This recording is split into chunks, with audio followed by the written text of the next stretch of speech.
Budget এবং একটা inclusive budget, এবং মাননীয় অর্থমন্ত্রী সকল শ্রেণী পেশার মানুষের কথা মাথায় রেখে এটাকে সুন্দরভাবে সাজিয়েছেন, যাতে আগামীতে আমরা ঘুরে দাঁড়াতে পারি, এই ভঙ্গুর অর্থনীতির ভিতর থেকে বেরিয়ে আসতে পারি। মাননীয় স্পিকার, আমি ব্যক্তিগতভাবে একজন ট্যাক্স পেয়ার। আমি লাস্ট 33 ইয়ার্স আমি ট্যাক্স পে করি। এবছরই প্রথমবারের মতো দেখলাম এই বাজেটে কোনো ট্যাক্স যারা দেয় তাদের প্রতি ইম্পোজ করা হয়নি। এর আগে বিভিন্ন ফরম্যাটে এই ট্যাক্সগুলোকে ইম্পোজ করা হতো। তো আমি মনে করি এবার যে কর ব্যবস্থাপনা সেটির উপর গুরুত্ব দেওয়া হয়েছে এবং কর কীভাবে আদায় করা যায়, ডিজিটালাইজেশন করা যায় সেটার উপর গুরুত্ব দিয়ে আমি মনে করি কাজ করা হয়েছে, যেটা সবার জন্য একটি স্বস্তির জায়গা তৈরি করে দিয়েছে। মাননীয় স্পিকার, আমাদের নির্বাচন অঙ্গীকার অনুযায়ী আমাদের দক্ষ মানব সম্পদ এবং প্রযুক্তি, শিক্ষা, কর্মসংস্থান এগুলোতে গুরুত্ব দিয়ে আমাদের শিক্ষা খাতে 2% প্রবৃদ্ধির কথা বলা হয়েছে, বা জিডিপির 2% এখানে সেট করা হয়েছে, যেটা আগামী 5 বছরে 5% পর্যন্ত একটা টার্গেট রাখা হয়েছে। আমি মনে করি এটা একটা সময় উপযোগী পদক্ষেপ আমাদের জাতিকে সুশিক্ষিত করার জন্য বা যুগ উপযোগী করার জন্য। মাননীয় স্পিকার, বাজেটের অন্যতম দিক হচ্ছে আমাদের অর্থনীতি পুনরুদ্ধার এবং আমাদের যে মুদ্রাস্ফীতি এটাকে কমিয়ে আনা।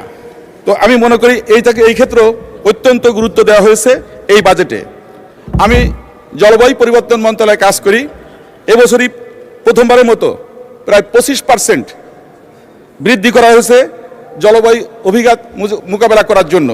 এবছর প্রায় 51,000 কোটি টাকার মতো এখানে বরাদ্দ করা হয়েছে, এবং যেটা গত বছরের তুলনায় 25% বেশি।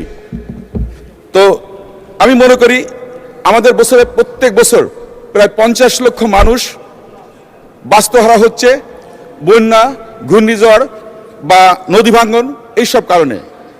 এই মানুষগুলোর কথা মাথায় রেখে এবারই প্রথমবারের মতো আমাদের যে খাদ্য নিরাপত্তা, সামাজিক সুরক্ষা এই ক্ষেত্রে বরাদ্দ প্রায় 43% মতো রাখা হয়েছে, যেটা অতীতে সবসময় গত 2009 সাল থেকে 25 সাল পর্যন্ত ছিল 1%-এর কম। তো আমি এটা মনে করি এটা অত্যন্ত একটা সময় উপযোগী পদক্ষেপ। উপকূলের সাধারণ মানুষ বা বন্যা দুর্গত মানুষের কথা মাথায় রেখে এই বাজেটকে সুন্দরভাবে সাজানো হয়েছে, যেন তারা ঘুরে দাঁড়াতে পারে, তাদের কর্মসংস্থানের জন্য তারা কাজ করতে পারে। মাননীয় স্পিকার, এখানে আমাদের যে বিভিন্ন খাতের জলবায়ু পরিবর্তনের জন্য যে বরাদ্দ আছে সেটা আমি মনে করি অত্যন্ত সময় উপযোগী।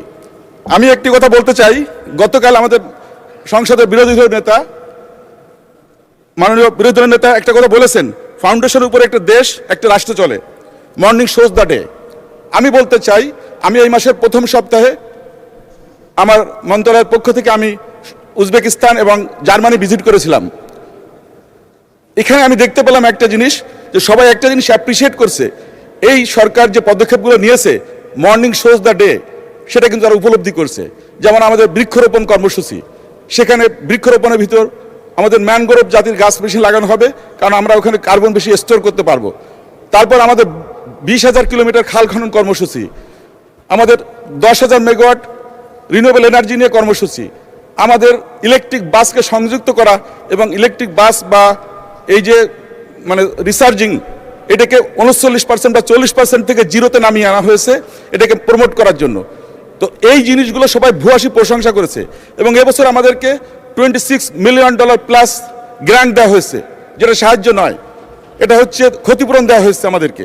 তো আমাদের সরকার কিন্তু we are working closely with the international body and they are appreciating our efforts and our policies. This is a very good area and we must appreciate that. আমি মনে করি মাননীয় প্রধানমন্ত্রীর এই যে উদ্যোগ, this is the morning shows of the day, এটা একটা বড় উদাহরণ। মাননীয় স্পিকার, আমি এবার আমার জনপদের কথা কিছু বলতে চাই। আমার নির্বাচনী এলাকা বাগেরহাট 3, মোংলা রামপাল। এখানে জানেন মোংলা নদীর পাড়ে একটা ঝুলন্ত ব্রিজের জন্য আমাদের রোডস অ্যান্ড হাইওয়ে এখানে সমীক্ষা করেছে, কিন্তু আনফর্চুনেটলি এবছর কোনো বাজেটে আমি সেটা প্রতিফলন দেখছি না। আমি মাননীয় অর্থমন্ত্রীকে অনুরোধ করব যে যেহেতু এখানে আমাদের সেতু বিভাগে প্রায় 29 বিলিয়ন টাকা আছে, এটাকে মোংলাকে একটু সংযুক্ত করার জন্য, যেন এই জনপদের মানুষ আমাদের ইপিজেড এবং আমাদের সমুদ্র বন্দর এবং ওখানকার যে শিল্প অঞ্চল আছে সেখানে কাজ করার সুযোগটা পায়। কারণ প্রতিদিন সকালে প্রায় 15 থেকে 20,000 মানুষ ওখানে পারাপার হয় মাত্র 1 ঘন্টায়, সকাল 7টা থেকে 8টার ভিতর। প্রতিনিয়ত এখানে দুর্ঘটনা ঘটছে। তো আমি এই জিনিসটাকে আমলে নেওয়ার জন্য আমি বিনীতভাবে অনুরোধ করছি। পাশাপাশি আমাদের খুলনা মোংলা মহাসড়ক একটি মরণ ফাঁদ। 80-র দশকে এই সড়কটা চালু হয়েছিল। এখানে এখন 2 লেন থাকার কারণে এটা নিয়ে প্রতিনিয়ত দুর্ঘটনা ঘটছে।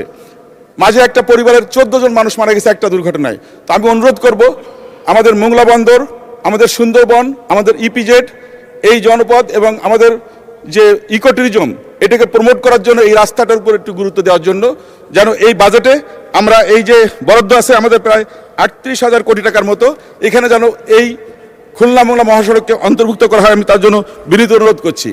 এবার আমি কথা বলতে চাই আমাদের দ্বিতীয় সমুদ্র বন্দর, আমাদের মাননীয় অর্থমন্ত্রীর এলাকা। ইতিমধ্যেই বন্দরের কারণে দ্বিতীয় রাজধানী হয়েছে। আমরা রাজধানী চাই না, আমরা চাই উপকূলের মানুষের কর্মসংস্থানের জন্য এই বন্দরটাকে, বিশেষ করে মোংলা বন্দরটাকে পরিপূর্ণভাবে চালু করতে। এখানে আমাদের যে বার্থিং ফ্যাসিলিটিস আছে সেটা হচ্ছে ব্রেক বাল্ক ফ্যাসিলিটিস উপর নির্ভর করে করা হচ্ছে। এখানে কন্টেনার বার্থিংয়ের জন্য কিছু কাজ হচ্ছে। আমি মনে করি এটাকে গুরুত্ব দিয়ে দ্রুত সম্পন্ন করা উচিত, তাহলে এখানে এই ফ্যাসিলিটিসটা বাড়বে। পাশাপাশি আমাদের ওয়্যার হাউস যে ফ্যাসিলিটিসটা আছে সেটাও এখানে বাড়ানো খুবই দরকার, কারণ এক্সপোর্ট ইম্পোর্ট দুটো না থাকলে টার্ন ওভার হচ্ছে না। অনেক ক্ষেত্রে ইম্পোর্ট কন্টেনার আসতেছে, ওটাকে এমটি ডিপো করা হচ্ছে, বিকজ এখানে ইউটিলিটি নাই। তো আমি অনুরোধ করব যে এক্সপোর্ট ওয়্যার হাউজিং ফ্যাসিলিটিস, এটা নিয়ে আমি বন্দরের সাথে কথা বলেছি চেয়ারম্যানের সঙ্গে, তারা অত্যন্ত আগ্রহী। আমি মাননীয় মন্ত্রী মহোদয়কে অনুরোধ করব যে এই ব্যাপারে গুরুত্ব দেওয়ার জন্য, যাতে এই বন্দরটাকে আমরা সক্ষমতা বাড়াতে পারি। এখন গাড়ি আমদানি হচ্ছে, পাশাপাশি অন্য প্রোডাক্টগুলো আমরা এখানে বেশি করে আমদানি করতে পারবো। মাননীয় স্পিকার, আমাদের যে বিমানবন্দরের জন্য জমি অধিগ্রহণ করা হয়েছে 630 একর, আমি মনে করি এই বিমানবন্দর আমাদের ফয়লাতে যেটা আছে, ফয়লাহাট বিমানবন্দর, খানজানালি বিমানবন্দর নাম, এখানে এই বন্দরে আমাদের যে 630 একর জায়গা আছে, এটাকে দ্রুত আমরা যদি বাস্তবায়ন করতে পারি, তাহলে মোংলা বন্দর, ইপিজেড, খুলনা শিল্প অঞ্চল সহ দক্ষিণ অঞ্চলের গেটওয়ে হিসেবে আমরা এটাকে কাজে লাগাতে পারবো।